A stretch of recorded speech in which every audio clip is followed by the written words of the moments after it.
Let's get that out of there. There we go.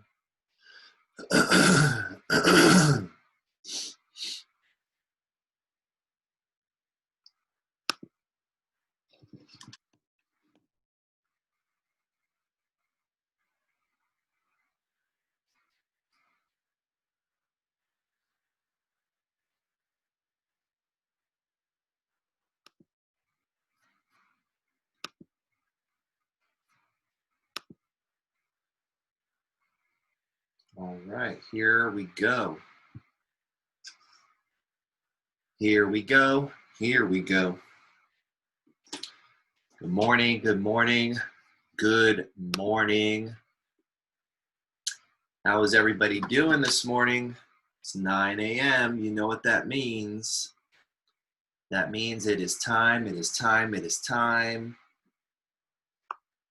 It is time for some story time. Good morning. Good morning. How you guys doing?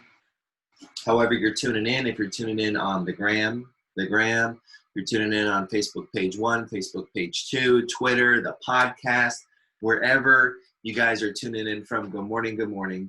You know what time it is. It's 9 a.m. It's time for story time. I've been coming to you guys every morning, Monday through Friday, 9 a.m., doing story time where we're studying different businesses, studying different brands, reading from some of my favorite brands, books on my favorite brands.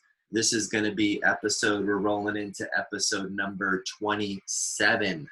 So that means 27 mornings we've all sat together and had a little story time. So hopefully if you've been here for 27 episodes, if you've been coming here every single morning, Monday through Friday, hopefully that you got a lot of takeaways. You've learned a couple of things, at least one thing, two things, maybe three things. So the first 25 episodes, I was reading to you from my books, and I went through chapter by chapter, line by line, verse by verse. Your first year in the beauty industry, how to not just survive, but thrive in the business of beauty. And then I went through your first year in salon ownership, sharing with you things that I've learned over the last 10, going on 11 years as a business owner. And now we're starting to do some brand studies. So we're looking into different brands that I've admired, different brands that I've learned a ton from over the years. And I picked out some doozies. We've got the Ritz Carlton, we've got McDonald's, we've got IKEA, we've got Apple, we've got Walmart, we've got Starbucks, we've got Coca-Cola.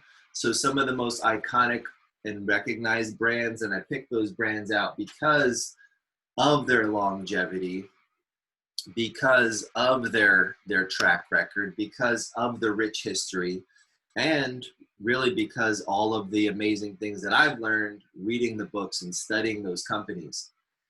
Some of these companies been around for a century, 100 years. So you think the coronavirus, what we're experiencing right now, you think this is something new for them. So they've been through viruses, they've been through market crashes, they've been through, some of them, you're talking 100 years, 1929, the stock market crash. So they've been through that. So you think they're flinching at what we're going through right now? Probably not. And so as we're doing this brand study and we're starting to go through some of these companies, hopefully you're going to hear and learn some of the best practices from these companies, some of the ways that they think about things, some of the ways that they've been able to innovate, some of the ways that they've been able to pivot when markets have changed, when environments have changed. And that's exactly what's going on right now. We've got a big change in the environment. We got a big change in the economy. We got a big change in the way that we work. And everybody's having to learn how to work differently now. Everybody's having to learn how to work, from a distance now. So especially my businesses, we've been closed. We're still closed. We've been closed since March 16th, 17th, our last day. So just about 2 months. We're going to be opening back up next week. And as we get out there, we're going to be going into this new environment. So I'm looking forward to it. There's some people are a little bit shook and afraid and not knowing. I mean, and that's all natural. You should be a little nervous. You should be a little hesitant. You should be, a little afraid, whatever you want to call it. That's all natural. But when you go back out there, you're going to be entering the Corona economy. And I've been talking a lot about this over the last 26, 27 episodes. You're going to be entering this Corona economy where things are going to be different. Everyone's talking about, oh, we're the new normal. It's not even the new normal. It's just going to be what our normal is. You can call it, post-Corona normal. You can call it just the new world. It's the new economy. And I've been, studying over the past almost 8 weeks, being quarantined, being at home, really only going out for essential, if you need to, right? That's been kind of the mandate. And I've been really trying to stick to that, not taking any unnecessary chances, not taking any unnecessary risk, and going out if you absolutely need to or have to. That's been kind of the deal.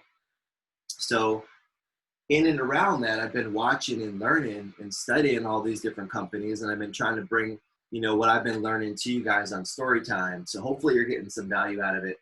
Hopefully you're getting some takeaways. And this brand study, I think, is a lot of fun because a lot of these books, I've already read these books multiple times, but going back through them, again, it's going to be an eye opener because I'm going through them and I'm kind of looking at the chapter we're going to be focusing on and, getting reminded of some of the things that I learned from that chapter and from that book and from that company. And I'm interested to see what kind of moves these companies make. I mean, especially when you're talking about some of these iconic brands that have been around forever. The one we're studying right now, the Ritz Carlton, I mean, this is an industry, the hotel, the service industry. I'm in the service industry as a hairdresser. I'm in the service industry. So I know that it's one of the hardest hit industries out there. I know that it's one of the industries that, a lot of people are wondering, like, what is the recovery going to be like? Is this industry going to be able to take the blow? We found out as hairdressers, we found out that we were considered non-essential pretty quick. All of our guests think we're essential, right? They want their hair colored. They don't want to see the gray. They want their hair cut. They want to keep their fades tight. But we found out that, in the eyes of the beholders in the government, we were non-essential. So we were put on the sidelines. And so being on the sidelines for the past 8 weeks, I know we've had to learn and get crafty and get, super creative. And because, and I told my team this right away, like in the beginning, I was like, do not think like the government is going to bail us out or the government is going to save our company. We're going to have to do everything that we can to stay in contact with our guests, try to keep providing value to our guests, to create some kind of and generate some kind of revenue to have a flow. But it's really kind of opened my eyes to look at my company, look at my business, look at my career, look at all of these things differently, through this new kind of Corona lens. The Corona economy, it takes no prisoners, right? It's wiping businesses out, and some businesses are going to come out of this stronger. Some businesses are going to come out of this leaner. Some businesses are going to come out of this meaner. Some businesses are not going to come out of this. You've already seen, if you have even one eye open, you've already seen, there's been lots of companies that already are like, let's throw in the towel. Now, if there were companies that had some situations already going on, maybe they were already struggling a little bit going into the coronavirus and coming into the Corona economy, and it didn't take much. It's kind of like, you're in a boxing match and you're already you got beat up the night before. It's not going to take much now when the bell rings for that person just to expose those weaknesses and lay it on you. And I've got companies all over the spectrum. I've got companies that were performing really well, great cash flow, positive margins and everything. And then I have companies that are kind of borderline, and I have companies that are under the line. And I've got companies at different levels in their life. I've got brand new, just getting started, 1 to 2 years, 3 to 6 years, and then 6 years plus. So I've got different businesses and different, lease arrangements. So a lot of different things to factor in, having that. Good thing, because if you have, one business and you have to close, then you're shit out of luck. But if you have multiple businesses and you have to kind of cut bait, you still be able to do that. Like some of these companies are out there and they're like shedding people, they're closing locations, they're downsizing.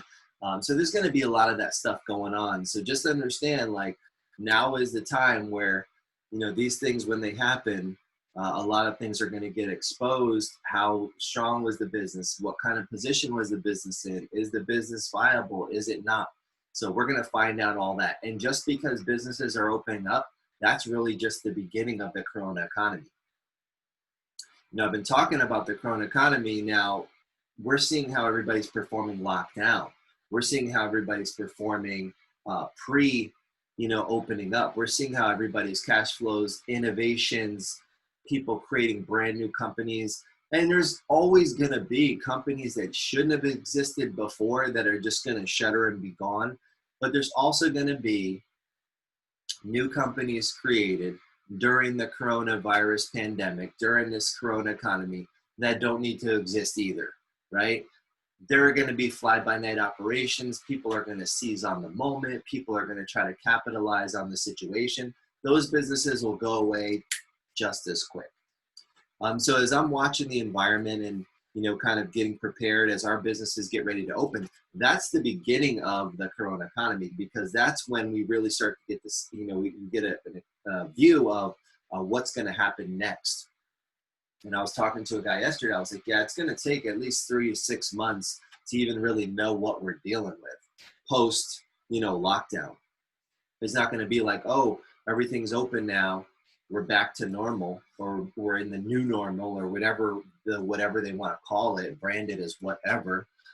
It's going to still take another 3 to 6 months to really kind of find out what the hell is going on.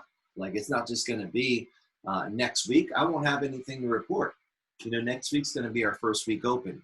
The week after that, not really much to report. It's going to be at least 3 to 6 months before we even know what the Corona economy looks like. Because some of the damage will, be recoverable, but some of the damage also will be permanent damage, and we'll have to understand, like, that's the way it goes now. And that's just, my thoughts, what do I know? But those are some of the things that you have to consider as we start to get ready and businesses are open and companies are open. So the service industry, which we're studying right now, is one to keep an eye on, especially when it deals with hotels, because you're talking about travel. You're talking about people wanting to travel, not wanting to travel. I talked about my new airline, my hypothetical airline I created over the weekend because I had like a day off, or whatever you want to call it, had some downtime. So what did I do? I created an airline because it's probably one of the biggest hit and on edge and ready to fold businesses out there. There's a ton of airlines that have already folded. There's airlines that were getting ready to start.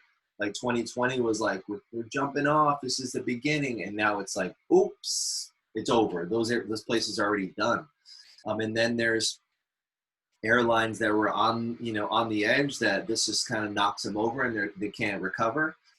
There's going to be a few left. I don't think airlines are going to go away, but there's also an opportunity. So I created an airline over the weekend. It's called Sanitaire Lines. Sanitaire Lines. You want to check it out, you can go to sanitairelines.com and check out my new airline. We're taking flight 2021. Who wants to start an airline business? Nobody. So I wrote an article about it, created it, got a website, did that over, I had a few hours on Sunday. That's what I was doing, just kind of toying with the idea, but really thinking like, how would I do it? Because I have no clue. And sometimes it's going to take that. It's going to take a fresh set of eyes coming into an industry that has no clue to really see the gap or see the opportunity that exists. So Sanitaire Lines, it's kind of like how you spell sanitation. It's S-A-N-I, sanitaire, T-A-I-R, like air, lines, L-I-N-E-S.com. Check out sanitairelines.com. Tell me what you think. You want to start an airline with me, Let's partner up and let's do it. Yeah, definitely one of the hardest hit industries. So as we're studying, right now we're going into this book that I'm reading from, and that the company that we're studying is the Ritz Carlton Hotel Company. The book is The New Gold Standard, and the book was written by Joseph A. Michelli, amazing author, really kind of a leadership and an experience expert, writes a lot about that, from Zappos to Starbucks, Ritz Carlton, a lot of big brands. That's kind of been his focus in his body of work. Check him out on Instagram. He's at Joseph Michelli. On Twitter, he's at Joseph Michelli. Joseph, if you're ever watching or listening to this, I really appreciate your work and have learned a ton. Just amazing stuff, amazing stuff. And so we're reading from this book, The New Gold Standard, and it's going to be going through this amazing hotel company called the Ritz Carlton. And so yesterday I shared the foreword, which was from at the time this was written, was the president of the Ritz Carlton Hotel. And today we're going to be going over the Ritz Carlton experience. So if you're in the service industry or thinking about getting in the service industry, really, I mean, at the end of the day, I don't care what industry you're in, you better be given good service, right? And so this company has been, is renowned for just an amazing experience, amazing service. People from all over the world that stay at their hotels. That's been the general report. So we're going to get into the Ritz Carlton experience, and it's going to go over some of those highlights. And you'll hopefully be like thinking as soon as you can, whenever it's possible again, to get out there and book something. Maybe you'll give them a thought. And I am, just quick disclaimer, not getting paid for endorsing books, endorsing hotels, endorsing any of these companies. I'm no way affiliated with any of these authors or companies. Maybe I follow them on social media. That's it. These are just kind of thoughts that I've had. I've read all these books multiple times. I admire the companies and the authors, and that's why I'm wanting to share this, just to do a little brand study, case study. I don't know if I need to say that, but I'm saying it because next thing I know, I got people like, saying something. I don't know. You know how people are. So this is the Ritz Carlton experience. So this is going to be coming from the New Gold Standard, the beginning, I guess we could say, chapter 1. There's 5 principles that the book covers, and this is kind of pre-principle 1. So the Ritz Carlton experience. And it starts at the very top there with a little quote by Cesar Ritz. "The customer is never wrong!" Exclamation point. So over 100 years ago, a herdsman's son from a family of 13 began working in the hotel industry. While learning his craft, he was fired from various jobs, sounds like me, and was even told by one employer that in the hotel business, you need an aptitude, a flair. You haven't a trace of it. Damn. That's not enough to fire you up? Like if somebody tells you like you suck, you don't have a chance at this, right? First haircut you did, if you're in my industry, you cut a hair, like that's the worst thing ever. I told myself that because my first haircut was a nightmare. So you cut the hair and they say, you know what, just give it up. Throw your scissors in the trash, put your comb down and get the hell out of here. If that's not enough, either it's going to do one or two things. It's going to have you do that or it's going to get you fired up. And I'm, by the looks of it, considering the company's been around for like over 100 years, it got him fired up. So that's what they told him. In the hotel business, you need an aptitude, a flair. You haven't a trace of it. From those humble beginnings, the hotelier of kings and king of hoteliers, Cesar Ritz completely revolutionized the luxury hotel industry. Starting with the Ritz Paris and the Carlton in London, Cesar Ritz emphasized the guest experience, created opulent physical environments, innovated hotel design, produced settings of uncompromising quality, and established what have become the gold standard for luxury and the epitome of service excellence. His marks of distinction have found their way into our lexicon with descriptors like ritzy and putting on the Ritz. And you've heard that song. putting on the Ritz. So that's where it comes from. I don't remember that. Ba, ba, ba, ba, ba, ba, ba, ba, putting on the Ritz. All right, that's cool. There you go. I already learned something again. So yet against this backdrop, and with significant attention from the Harvard Business Review, Business Week, the Wall Street Journal, and other business periodicals, there has never been a book written about the Ritz-Carlton Hotel Company. Wow. When I approached its current leadership about providing business readers with behind-the-scenes look, into the company inspired by Cesar Ritz, I was met with the welcoming spirit that has made Ritz-Carlton an icon. I have spent the better part of a year examining the greatness and occasional missteps of the leadership of the Ritz-Carlton Hotel Company. I've met with employees who they call the ladies and gentlemen of the Ritz-Carlton at all levels of the company, and I have traveled to their U.S. properties as well as to dynamic international locations such as Singapore and Dubai. The new gold standard reveals the specific leadership behaviors that produce Ritz-Carlton's exemplary corporate culture, exceptional staff empowerment, and extraordinary commitment to its customers.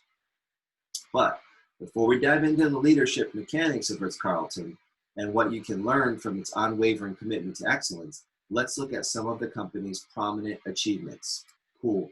So we're going to get into a little bit of the history. So every legend starts with a great story. While the Ritz-Carlton has roots in European aristocracy, see the sidebar, The Life of Cesar Ritz, for detailed information on the background of the company, which we'll get to in a second. Much of the story begins with Cesar Ritz's death in 1918, when his wife Marie permitted use of the Ritz name on acceptable properties in Europe and the United States. Developer Albert Keller later created the Ritz-Carlton Investing Company and franchised the Ritz-Carlton name for hotels he constructed in the United States. In 1927, Keller opened the Ritz-Carlton Boston, and he later built hotels in New York City, Atlantic City, Boca Raton, Philadelphia, and Pittsburgh. In many ways, the Ritz-Carlton Boston represented the best of the Ritz-Carlton brand in the United States through its attention to detail, practical innovation, and creation of an unrivaled customer experience built in response to the mayor of Boston's call for a world-class hotel. The Ritz-Carlton Boston leveraged the reputation of the Ritz properties in Europe and delivered a regal hotel to an emerging high society in Boston, opening with a room rate of $15. Damn, $15. Think about that. But that's in, what was that, 1927? Now, I talk about this a lot, especially when I'm speaking to, groups of artists. When do most artists get paid? And I'm going to say Cesar Ritz is an artist because he designed this experience, right? He designed this just like you would design a shirt, a hat, a haircut, paint a picture. He painted this picture of this luxury experience. So I'm going to say he's an artist. And when do most artists get paid? Unfortunately, it's after they die, right? So he dies 1918, and along comes a developer, Albert Keller, and he creates the Ritz-Carlton Investing Company and franchises the Ritz-Carlton name for hotels that he constructed in the United States. So that happens all the time, right? And so learning about it, learning like if that's going to be the case, right? Building and getting the savvy, like why didn't Cesar Ritz do it, right? Why didn't he do it? I'm sure we'll hear a little bit more about that, but just something to think about because most artists really, they get paid after they die. I even think about like Paul Mitchell, he passed away in 1989, tragically, suddenly from pancreatic cancer. And then, the company was only 9 years old essentially. And then now, 31 years later, here we are. It's mega successful and it's gotten huge. It spans the globe. There's schools, there's products, there's training and there's so many things going on that he never saw that happened after he passed away. So that's a big thing that, a lot of times when artists pass away, I mean, you think Michael Jackson, you think Prince, you think Biggie, you think Tupac. I mean, they became even bigger after they died than, arguably than when they were alive. And that happens to artists all the time. So just something to keep in mind. How could you become bigger while you're alive? Maybe then you can, make the impact that you want to make, and the mark that you want to make before you pass away, right? So they started with this opening room rate of $15. So Boston's where they're at. So through the years, the Ritz-Carlton Boston defined the American luxury hotel experience by providing uniformly clad waitstaff, private baths in all guest rooms, and small lobbies for a personal guest greeting place. Ritz-Carlton sales revenues have tripled in the past several years, from $1.2 billion in 1998 to nearly $3 billion in 2007. Additionally, the company continues to accelerate its global growth plan and focuses on a strategy that includes the reinvestment of more than $1 billion in upgrades and renovations. Despite these financial accomplishments, the Ritz-Carlton brand has not always maintained a steady level of fiscal success. Following the New York stock market crash in 1929, American and European hotels carrying the Ritz-Carlton name faced financial collapse and closure. So here we are, right? We're in 1929, financial collapse. Sound familiar? Here we are, it's 2020, and we're going through financial hard times again. There's potential financial collapse in some industries. So this pandemic has kind of recreated this. So they went through this already. Think about how many times they went through it because of the size of the company, the length of the company, so this is nothing new for them, right? So this happens in 1929, the stock, market crashes, and they're on the, verge of financial collapse and closure. In fact, with the exception of the Ritz-Carlton Boston, all Ritz-Carlton hotels in the United States were closed. The market's difficulties derailed the well-crafted strategy that had brought Ritz-Carlton the loyalty of the world's wealthiest and most influential clientele. As the company's traditional customer base experienced a great loss of wealth, the leadership at the hotels had difficulty filling the sumptuous dining halls and elegantly appointed suites. Even hotels that survived through much of the crisis were facing challenges to operate, much less maintain the standards of luxury that guests had come to expect from Ritz-Carlton. During these difficult times, Keller went to great lengths to keep the Boston hotel open. In one instance, he tried to mask the low occupancy at his hotel by turning on lights in unoccupied rooms prior to a visit from his wealthy father. Keller hoped that the deception would enable him to convince his father to loan him the money he needed to keep the hotel operational. The economic challenges of the Ritz-Carlton brand and other hotels in the luxury category continued throughout World War II as occupancy rates remained low in the face of global uncertainty. Sound familiar? In fact, during the war, a number of these hotels, large meeting spaces in Europe and the United States, were taken over for military planning and staging. Sound familiar?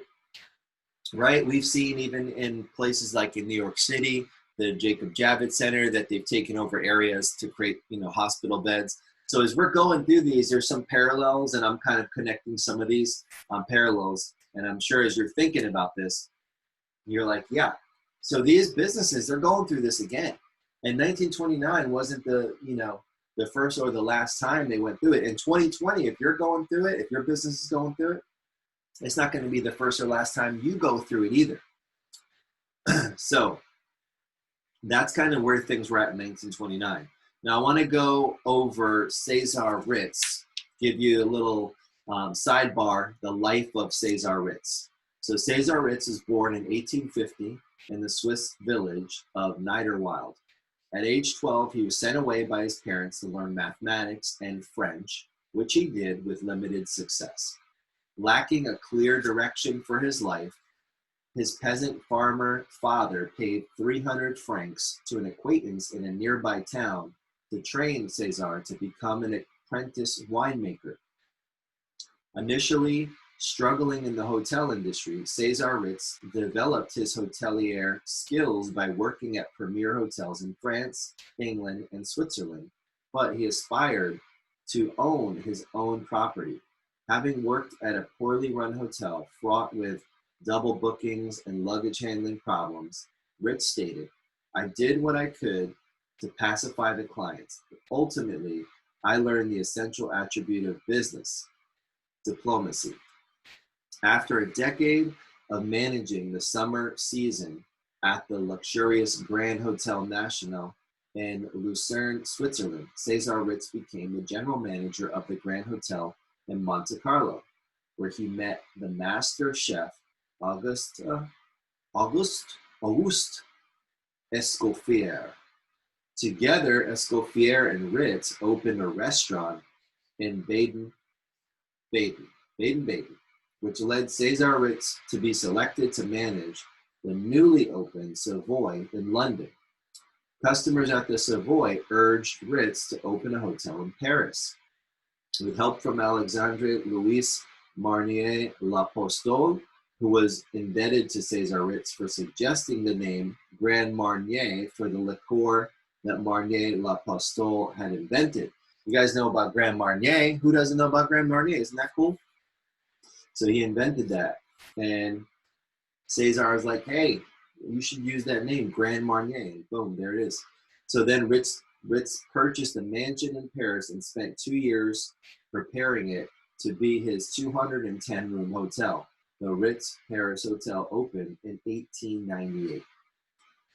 By the time of the Ritz Paris opening, Cesar Ritz had a controlling interest in 9 other restaurants and hotels, including the Carlton in London.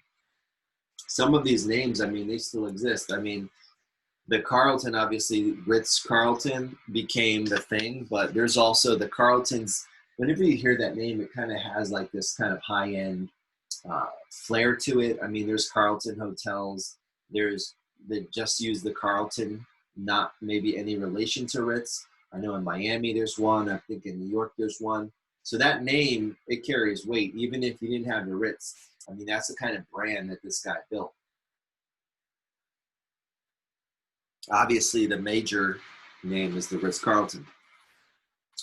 So in June of 1902, Cesar Ritz suffered an emotional collapse. Although he was involved in planning the London Ritz, which opened in 1905, he was not able to return to his business. His eventual successor was his son, Charles. Even though Cesar Ritz's tenure at the helm of his own hotel was relatively short, he is credited with influencing luxury hotel design and service standards that persist to this day. Only the good die young, right? Isn't that what they always say? Only the good die young. So this guy, Cesar Ritz, who started this whole concept, this whole idea of like, let's create this like luxury brand. So if you're thinking, right, about luxury and you want to model your business about it, I mean, think about some of the things he did. I mean, he took some huge chances to go in and create something, a luxury brand you're talking about, but he didn't have a long run at it because in June of 1902, I mean, he was just getting started. So Cesar Ritz has got this 210-room hotel. The Ritz Paris Hotel opens in 1898, and 4 years later, he has the financial, or not the financial, but the emotional collapse and turns it over to his son. Now, what does his son do with it? You know, if you got kids and you're thinking like one day you're going to turn your business over to your kids or kid, you know, there's a great series. I think is it on Showtime, Succession, or is that on HBO? I think it might be on HBO. But it's all about that. It's like this guy, he's like the, you know, the head of this super huge conglomerate, and he's like got to turn it over, and he doesn't know what, he's got like 3 kids that all want to run it. Run it into the ground is what he's thinking. And so it's a pretty good series.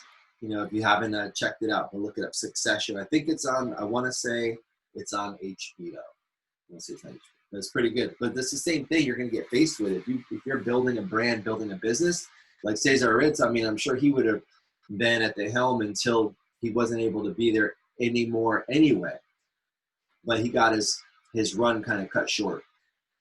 And so then we got, we were just talking about how they went through a financial crisis. Sounded a lot like what's going on right now. So they were on the verge of collapse. All the hotels closed. The financial markets crashed. 1929. The Boston was the one that they were able to keep open. And Keller, who took over and really started the franchise, he's trying to fake the funk. He's got all the lights on, trying to make it look like people are staying in the hotel. That's the last thing you want. Crazy thing about that, in 2008, when we had our last little financial bubble burst and the market crashed because not the hotel, but the housing bubble, that's when I was starting my business. So it was like, no wonder it was easy to, find space because everything was empty. Like everybody was running for the hills and I was just running, there was a fire going on and people are running this way and I'm running into a burning house. So that's how I got my start. But the crazy part about that is just before that, there was this big boom. Everything was building, condos everywhere. Downtown Tampa, every downtown. And then just like that, boom. And it doesn't happen just like that, because when it happens, like when the crash happens, there's a lot of rumblings and there's a lot of building up. It took years to get to the point of crash, right? It takes time. It doesn't just happen overnight. This pandemic we're going through, I mean, obviously it's terrible for markets. It's terrible for everything. It's terrible for health. But it too didn't happen overnight. It seems like it did, but we will find out as we continue to watch that there's stuff brewing, and even I've already heard talks about all the way back to November, but really it hits us in March. Everything gets shut down, and it seems like it's overnight. The financial crisis, 2008, all of a sudden, boom, crash. It seems like it was overnight. The world just turned to shit, but it wasn't overnight. It takes time. This 1929, when this crash happened, it wasn't overnight. It built up over time, but it seems like it is, because then when it happened, it's like all of a sudden, boom, and everything shuts down. And so that's what they were faced with. So when I was opening, I remember all these giant, beautiful buildings that were built all over downtown Tampa. And I found out, because we ended up going down there a couple of years later and opening in one of these empty buildings, that they were putting little timer like switches in the condos, because you have 300 units, luxury condos, nobody's there. But it was little timers to turn on the lights to make it look like people were living there, to try to attract more people to move into that area. Now, when we moved in there, it was 2012 and it was still pretty dead. And we're still down there, and now it's 2020. But, we were in one building for 6 years.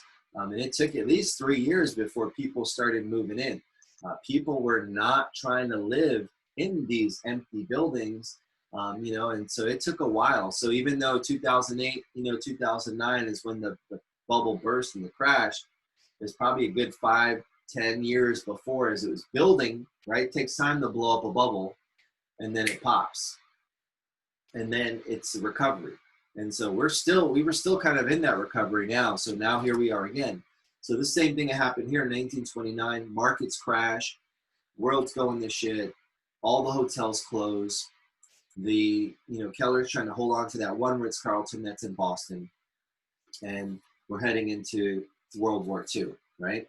So post-World War II and the rise of the Ritz Carlton business traveler. So while much of the early success of the Ritz Carlton brand was linked to the leisure and social lives of the world's most affluent individuals, the post-World War II economy saw the emergence of international business travel. Just like I've been talking about post-corona, we're going into this corona economy. It's going to be a new thing. We don't know what's going to happen yet. That's why we're going to be watching as all of our businesses and our salons and our restaurants and our hotels and our airlines start to open up, but we still have to watch and see, what does this corona economy really look like?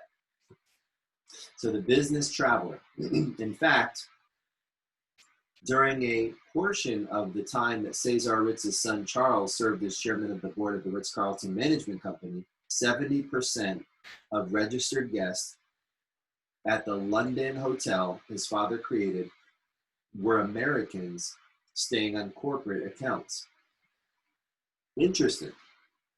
With international business expansion, Charles Ritz engaged another round of brand extensions through controlled leasing agreements with properties and locations such as Lisbon, Madrid, and Rome. As evidence of the Ritz family's commitment to excellence, the Ritz-Carlton Management Company sued the Rome hotel owner for failing to live up to exacting company standards. It even reported that during the week Charles Ritz died in 1976, he was still actively identifying quality improvement needs to the staff at the Ritz Paris, passing from the perfectionism of Cesar Ritz through the dogged efforts of his son Charles and into the passion of excellence of modern-day leadership. Their legacy has continued to inspire the delivery of the highest levels of luxury to customers. Now that's a pretty cool thing. You know, he's to his dying day, he's like trying to take it to the next level. I'm trying to create a standard that tops the standard that we already created. That's a passion. You know, that's something that he was born to do. Like, and I guess it got passed down from his father. Like he was born, like they were about this luxury experience. So here we are now from Atlanta to Marriott. The history of the Ritz-Carlton Hotel Company, as it is now known, follows its leadership from Atlanta, Georgia, to Chevy Chase, Maryland. In 1983, the Atlanta-based real estate developer, William B. Johnson, known for his construction of Waffle Houses and Holiday Inns, was working with a group of veteran hoteliers in the development of a network of luxury properties to be called the Monarch Hotels. One of these founders, Ed Staros, notes that the Monarch Hotel Group bought the rights to use the Ritz-Carlton name in the United States and also purchased the Ritz-Carlton Boston for an estimated $70 million. According to Ed, given the small amount of marketing dollars we had available, our leadership team realized that it would take a long time for us to develop a reputation for luxury excellence. But if we could work within the context of an established and respected brand, we could expedite the timeline. So there's the process there. So what you're hearing about, and this is something I probably learned. I mean, like I said, I've read this a couple of times, but some of these things you read and you don't even realize. That's why I always encourage you guys, if you're reading anything, read it, you know, and it's, you know, you get, I mean, you know, some strong takeaways from it. Read it again in a year. Go back and read books that you've read even 1 year ago, even maybe 6 months ago, because they're going to hit you in a different way. Even when I was going through my books, the YFY books, I was hearing things. I was like, I wrote this? Like, what? I said that? Because it's like a whole, you know, years past, 2 years has passed, and then it hits you in a different light. And so this is a move where we talked about this in salon ownership. You could start a new base, try to create this luxury brand. Or he was thinking, which was smart. So Ed, right? He's like, we can buy it.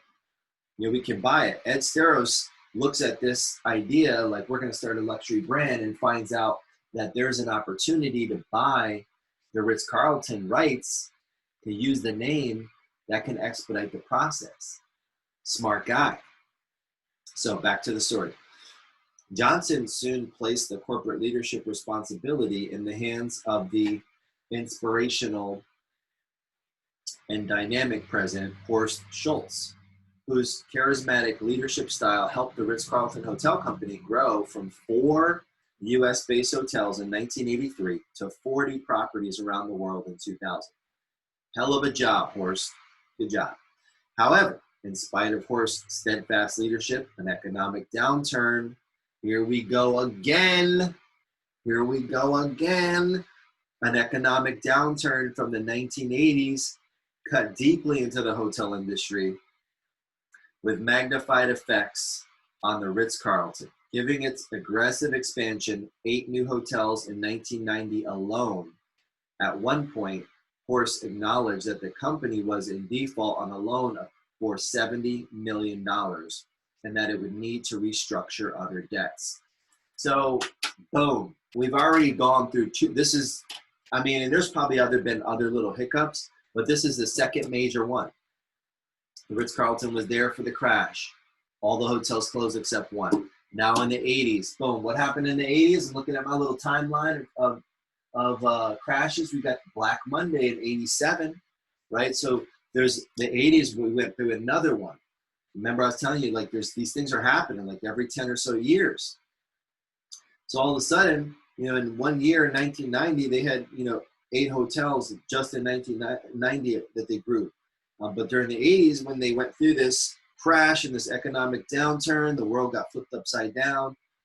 So now they're in some big trouble. So after a series of similar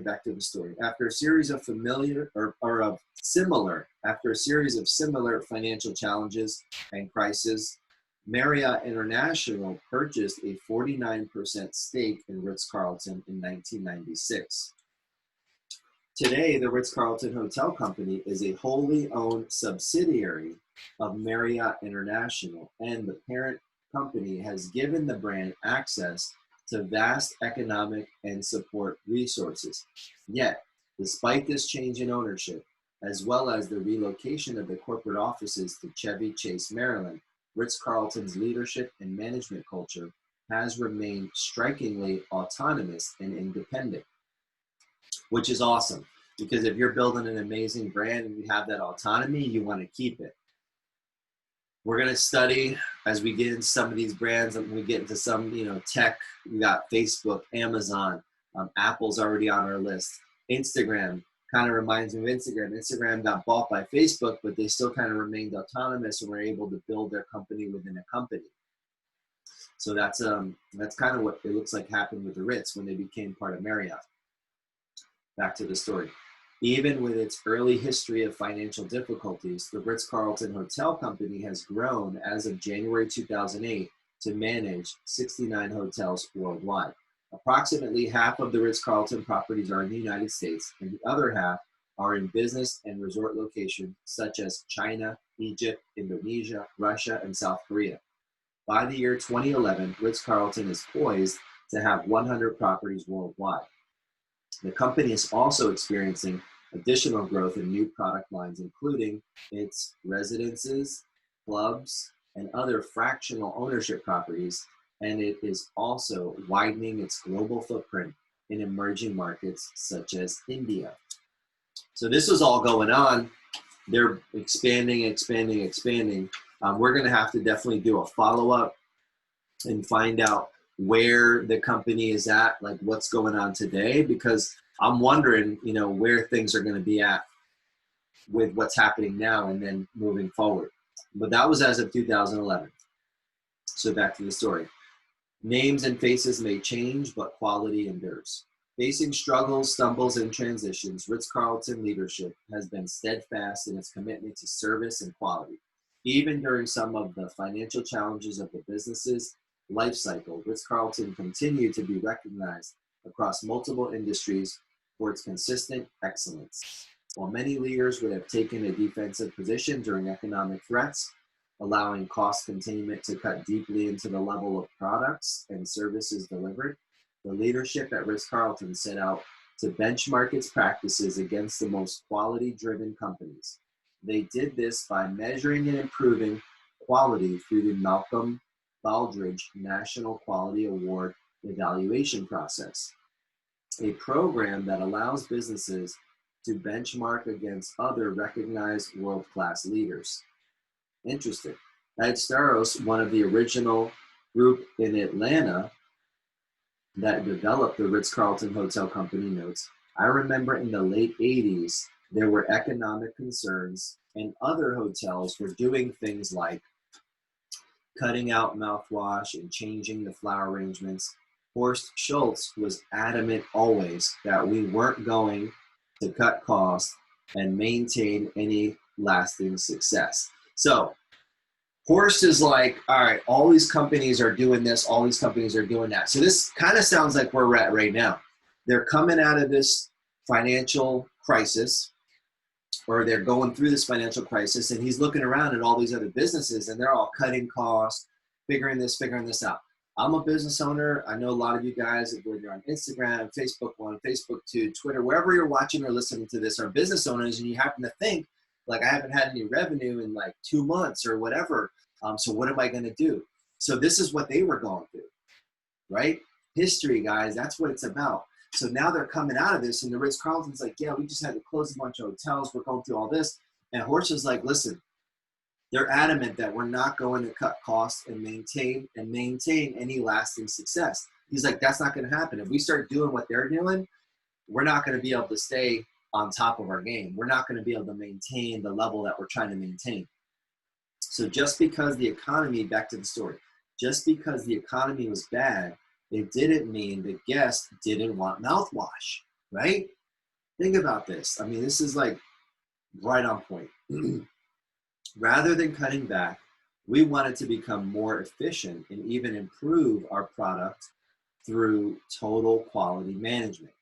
If you're a widget factory and there are 20 steps to make a widget, and you study your business with a systematic approach to improving quality, and you figure out you can make an improved widget in 18 steps, all the better. Essentially, that was our quest, not to cut corners, but to become more focused and get the maximum quality through efficient processes. And I talked a little bit about this in one of our chapters from YFY Salon Ownership about FEE, little acronym that we use in our company, fast, efficient, and effective, probably came out of this, like, thinking about hearing some of this. So through a willingness to be routinely audited by representatives from world-class businesses and a commitment to continually rework quality processes, Ritz-Carlton became the first company to twice win the prestigious Malcolm Baldrige National Quality Award in the service category. Harry S. Hertz, director of the Baldrige National Quality Program, National Institute of Standards and Technology, puts the significance of the award in context by explaining, over the 19-year history of the Baldrige program, there have only been 4 two-time recipients of the award. In every case, these companies created sustainable organizations. Using the Baldrige criteria, they significantly expanded their businesses from their first award to the second. They were able to be more prudent in their customer or market selections, and they strengthened their strategic position for the future. They are true role models for the United States. Now, you guys, if that's not balling, I don't know what is. So he just said, like, there's only been a couple companies that ever done this. And when they won their first to their second, they took leaps and bounds to make their experience even better. So that's the thing. I mean, he goes on to talk about them. I mean, just accolades. So thinking about the choices that you guys have when you're faced with a challenge, when the Ritz-Carlton was faced with a challenge back up against the wall, they doubled down on their experience. They doubled down on the quality of their service, their product. So when you guys, as we're all thinking about going back to our businesses, and we're all thinking about going back to whatever people want to call the new normal, how can you take the experience to another level and double down and deliver at a higher level from pre-corona?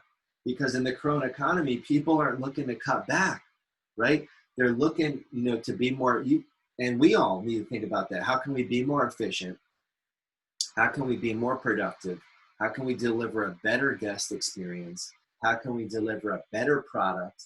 How can, like he said, if you can make the same widget, it takes you 20 steps, you can make an improved widget in 18 steps. Wouldn't you take the more efficient route? So he's kind of looking at what people are doing and doing the opposite. And sometimes that's the way you got to be, because they start, winning all these accolades. That's where, they started, and the legend continues. So we're gonna stop at this point as we're learning about the Ritz-Carlton. Tomorrow, we're gonna dig back into the Ritz-Carlton this whole week as we're dedicating these next episodes to this. We're gonna really be focusing in on how we can then take some of these things, take our experiences to the next level. As we continue, get ready to open up our businesses, these are some of the keys. And they've already, been, think about how many financial crises, how many economic downturns this company has been through. But the mentality and the mindset is what's going to take you to the next level, just like it's taken the Ritz Carlton to the next level. So, guys, I hope you guys enjoyed this morning's story time, the Ritz Carlton, the new gold standard. Hopefully, you've gotten some things, kind of in your head now that you can't get out. That's the goal, to get something. You can't unhear things. You can't unsee things. So as we're learning about this company, this brand, the Ritz Carlton, and discovering some of the mindsets of going through a financial crisis, going through an economic downturn, going through something like the pandemic that we're in right now that's just rocking, their entire company to its core. What can we do? What kind of approaches can we take to not only not cut back, but actually to improve our guest experience? To actually take our guest experience to a whole new level. That's what I'm wanting to do with my companies. Hopefully that's what you're wanting to do with your companies. Hopefully you're thinking about how you can take your company's experience to a whole new level, because that's what it's going to take as we go into this new economy, this new environment. So thank you guys for tuning in this morning for story time. Thanks for being here. Monday through Friday, we're here 9 a.m. Eastern time. See you guys tomorrow. Bring a friend, share the stream, share the post, share the podcast, wherever you're listening and watching or learning from. Bring some people back with you tomorrow. I'll be back tomorrow morning, 9 a.m. for another story time. And if you're interested in any of my books, you can go to yourfirstyearin.com to check out those. And then if you want to take these episodes or any of the previous episodes of the YFY podcast on the road, on the run, on the drive with you, just go to yfyipodcast.com. So thanks. Hope you guys are having a great day. Hope you're staying safe. Hope you're getting inspired, motivated, and maybe a little bit educated as we get to navigate our way into this new Corona economy. And I will see you guys tomorrow morning, 9 a.m. Thanks for watching, guys. I'll talk to you soon.